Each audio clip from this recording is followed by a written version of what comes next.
Welcome to At Issue, the first At Issue of the new year. Thank you for joining us. I'm H. Wayne Wilson. We hope that 2009 brings you success. 2008 was a rough one, economically speaking, and that's what we're going to be talking about today. In fact, for the next 4 At Issue programs, we'll be talking about the impact of the economy on various aspects of business in Central Illinois. Today we're going to be talking about minority-owned businesses, in particular African-American-owned businesses. Then we'll be talking about how it affects a community, Pontiac. We'll be talking about how it affects the state in general with the State Chamber of Commerce. And we'll be talking about how it affects those in need and how much more impact it has on those people with the Salvation Army, Home Sweet Home Ministries in Bloomington, Southside Mission. So that's all coming up in January, but let's talk about African American owned businesses first and the impact that the downturn in the economy has had in particular. To do that, let's introduce you to Reverend Jim Offutt. Reverend Offutt is the president of the Peoria Black Chamber of Commerce. Thank you for being here. Good to be here. Next to him is Chuck Brown. Chuck has just started Brown Publishing. And so we're going to talk a little bit about the difficulty of starting in this kind of economy, especially for minority-owned business. Larry Ivory is with us. Larry is the president of the Illinois State Black Chamber of Commerce. Thank you for being here. Pleasure. And Clyde Gully. Many of you will know Clyde as the 1st District Councilman for the City of Peoria. He will be here in that capacity, but also because he is the co-owner of Rock Solid Concrete, and we thank you for being here. Thank you. Let's start first with a general discussion about what is the status of minority-owned businesses in Central Illinois? Is it any better than it was 10 years ago, 20 years ago? Is it worse, the same? I'll start by saying they're still struggling to try to find their place in this economy. There's a lot of contracts that are available in the city of Peoria and across the state, but we find that there's only a small number of minority businesses that are really available and have prepared themselves to be participants in those projects that are available. Is the downturn in the economy had more impact on minority-owned businesses than business in general? Sure. Well, I would say that there's a comment that's often said that when the Caucasian community has the cold, the African American community has the flu. And when you think about, the current conditions of black businesses across the state and across the United States, we can clearly see that it's pretty challenging, especially when you talk about access to capital with banks who are, tightening, their belts and making credit a little more difficult, which is always a big problem for minority businesses, bonding and access to capital. So I think that there's some significant challenge. I think 2009, based upon the state of the economy, is going to be a real challenge to see just what's going to happen in 2009 and how that's going to impact everybody. Let's talk about a particular industry for right now, and that is the construction business. And I want to talk about that and we'll use the city of Peoria as the example. It could be another governmental body, but for right now, let's talk about city and its requirements. The city has a couple of different guidelines. They divide it up into minority-owned and female-owned. They separate those out. IDOT does not. IDOT combines them into one. But for the city of Peoria, for the minority-owned businesses, it's 10%. For females, it's 5%. And then keep in mind that there's a different number for the workforce, the number of employees on the job. That is 18% minority, number of workers on the job, and 3% for women. It's difficult for the city to meet that guideline, for the contractors to meet those kinds of guidelines because there aren't a lot of minorities in the unions to fill those roles.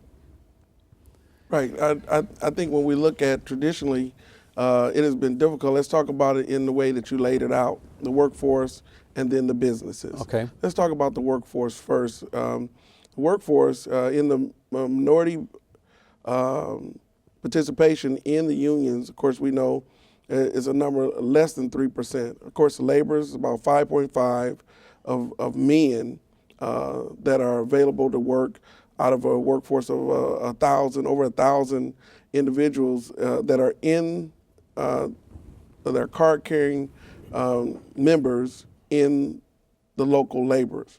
In the electricians, the steam fitters, the carpenters, those numbers are 3.5% or less, really on the average about 3%. So that's a small number of individuals that are really available for work when we look at the numbers that have actually went through the apprentice programs and are journeymen that are really available to work currently in Peoria. Maybe Larry wants to talk about the business side of it, but we have the same struggles.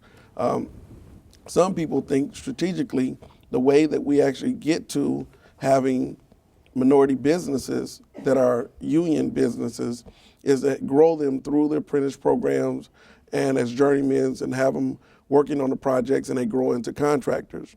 Well, if the numbers are less than 3% of the numbers that are actually in the unions, it actually results in a small number of minority contractors that are available as well. But there's other challenges that go along with that. Well, let me turn to Reverend Offit for a moment and talk about why is it that we're at such low numbers in the unions? 3% in laborers is above 5%, but 3% across the board for most of them. Why is that so?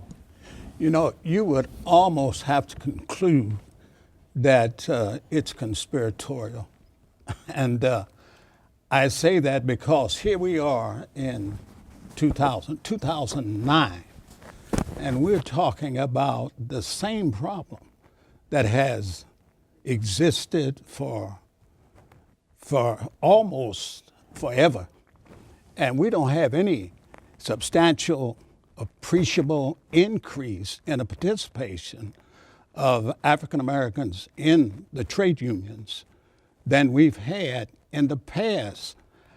I personally feel no sympathy for the unions because they painted themselves in a corner by their practices of excluding African Americans. Is there something that the Black Chamber can do or that African Americans can do in general to try to change that low number?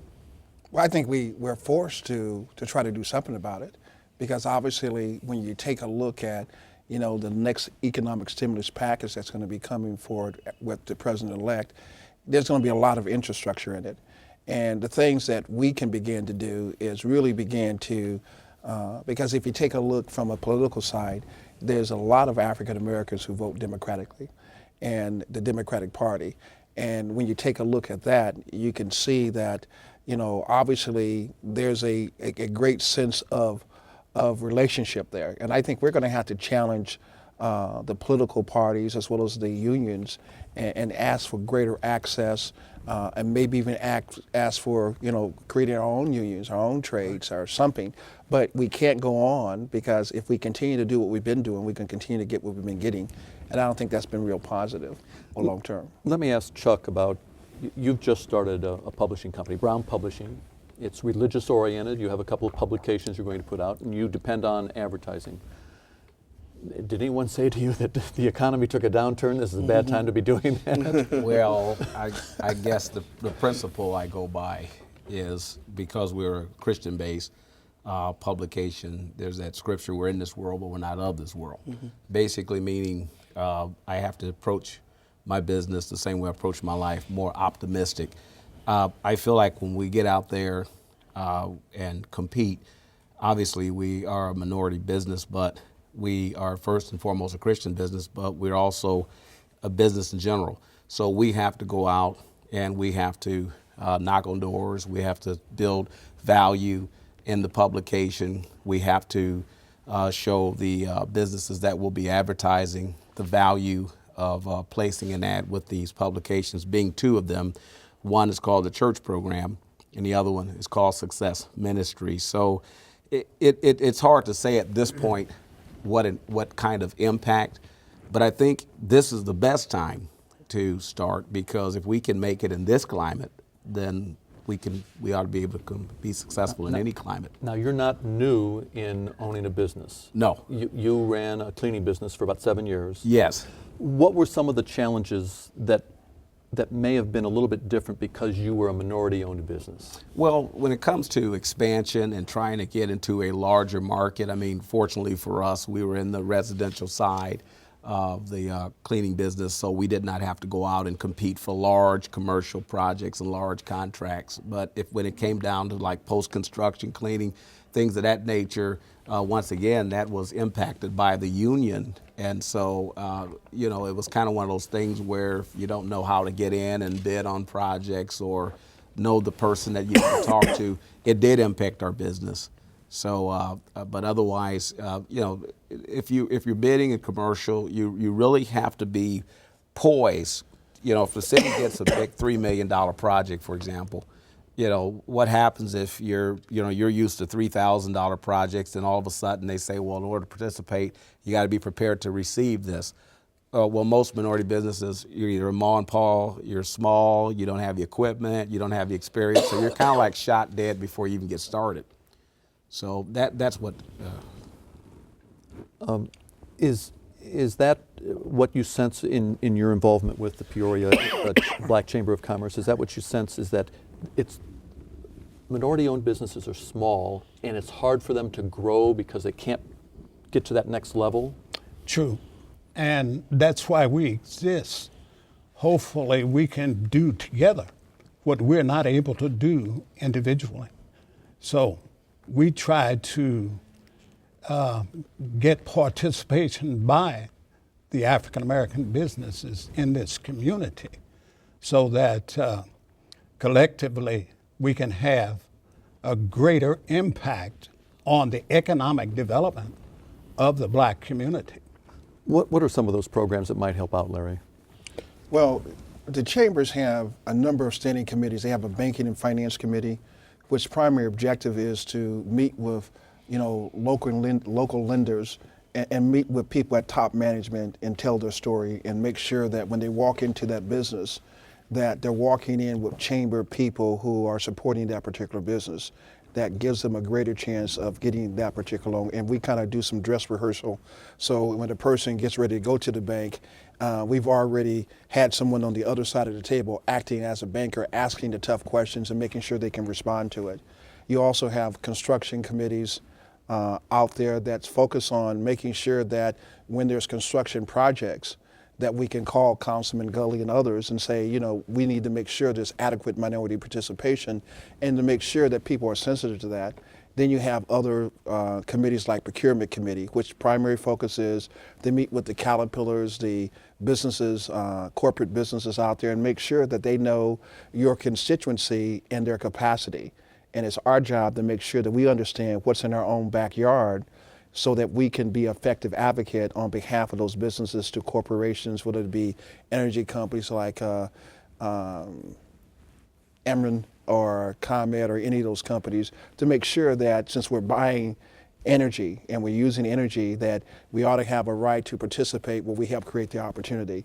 And that's a philosophy that we share, because one of the things we know about the American economy and how it works is that taxpayers pay their money, it goes to Washington, then it comes back into the communities.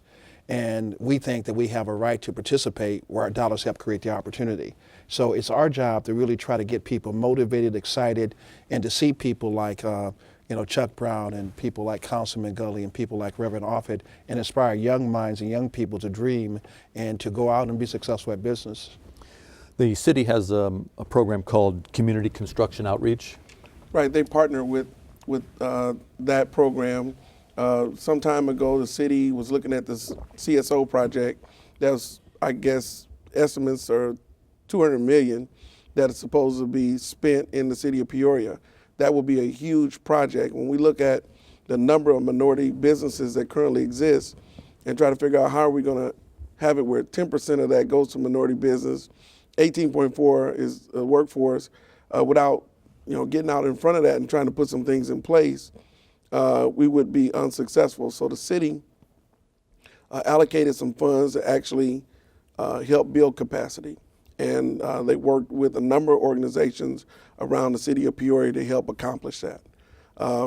And now I think we're in our second year of actually trying to get things ready. So when the CSO projects come forward, we can actually have contractors that are ready, willing, and able to participate. For the audience's benefit, CSO is Combined Sewer Overflow Project. It's an EPA-required change in how the city will Right. take combined sewers, and they're going to put some tunnels underground and hold water to be treated later. Right. But that's Can't another, do it like they used to do it, right? another topic for another There's show. another topic, right? Let's talk about some other solutions. Those are the things that you can do yourselves. But Right. what about? Let's look at the federal and state level. The federal government, the new administration, has indicated they're going to have a huge stimulus package, economic stimulus package. Yet the state of Illinois can't put together a capital program. Right.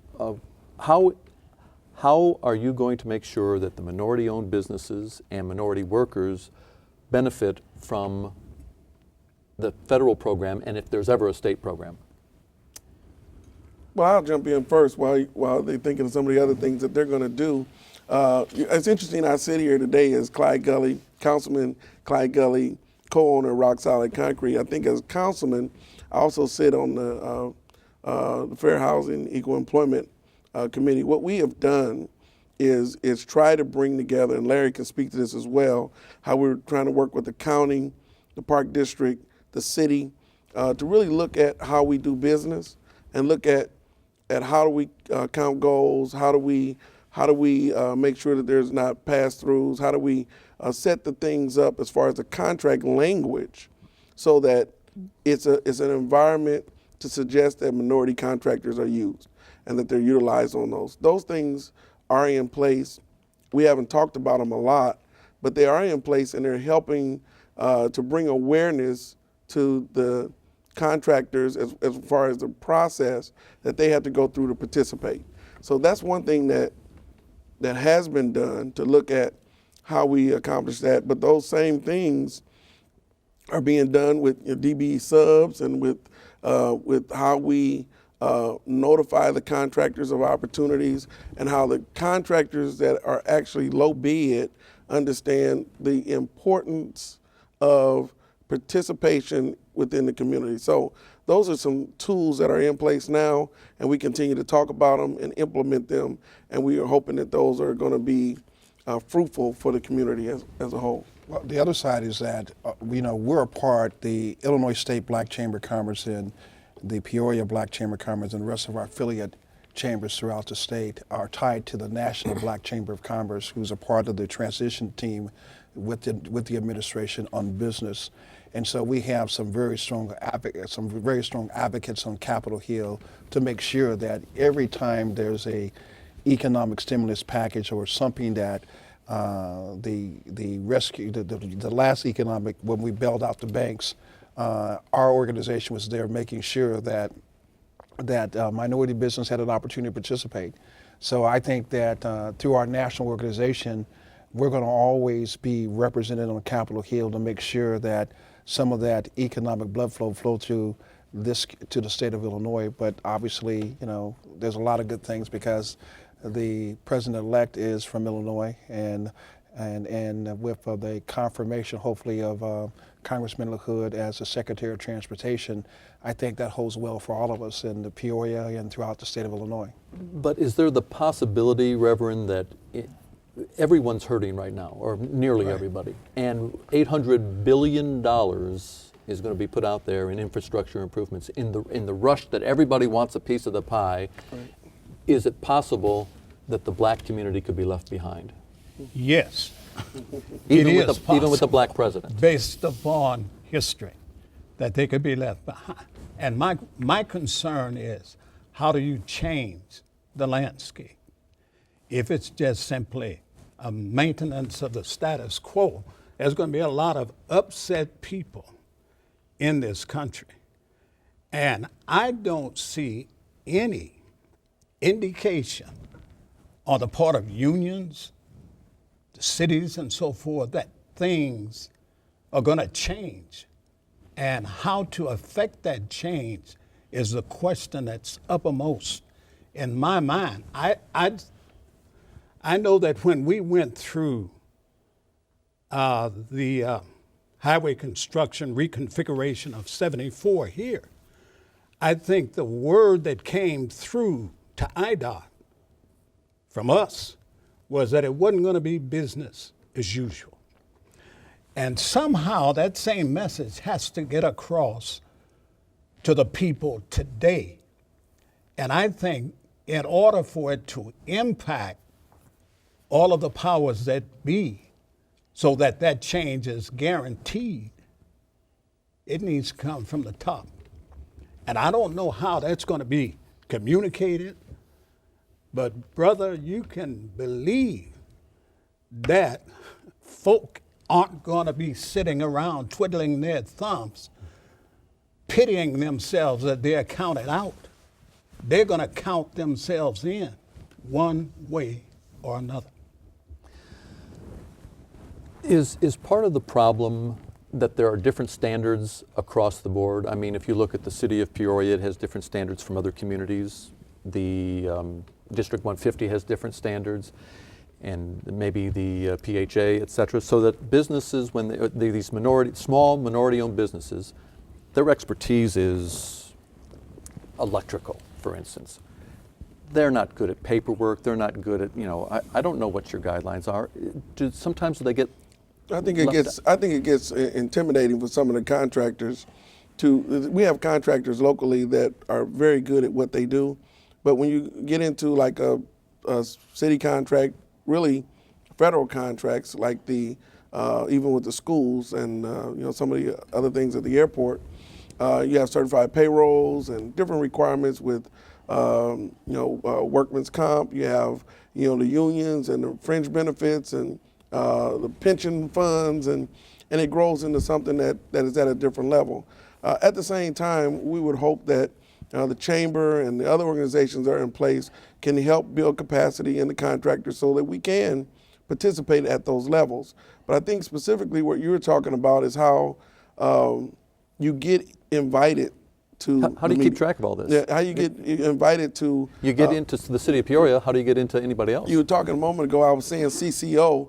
Everybody, your audience don't know what that is, but do they know what a DBE is, a MBE, a WBE, a SBE, and a BEP, and all those different qualifications? And I didn't just rattle off letters. Those are actual certifications processes that we have in the city of Peoria today. You can be a Section 3 business. You can get an 8A certification. You can get a BEP and a MBE. So as a business, we're saying we just want to participate in these opportunities. When they say, well, you're not a DBE company, but you have to go to different places currently to actually achieve those certifications, and it becomes a hurdle. I think what we have been advocating for is a unified certification process so that there's one certification that covers them all. I think that's one step that would help us to alleviate the maze as it exists in trying to move forward. Today, I received a call that many of the minority contractors that are on the list didn't even know that there was a Glen Oak School project out for bid. Now, we've talked about that it was coming, but here are contractors that are capable of doing the work that don't know the opportunity exists. So why is that in Peoria that happens? And that's a problem that we have to learn to deal with so that we can be at the table and participate in the opportunity. Chuck, you've been shaking your head in agreement with Clyde. Is obviously you agree, but from you're a very small business, you're brand new, although you've had a previous business. Is it difficult to even know that there's work out there, especially for minority-owned business? Yes, when you get into a larger company, obviously you have more of a team approach. You have people out there doing sales, you have people doing your marketing. From a small business standpoint, you're really limited and restricted to what you can and can't do. It does boil down to awareness, what's going on, and then when he mentioned all the different qualifications that you go to the city, it's one type of certification. You want to bid on a project with the major utility, it's something entirely different.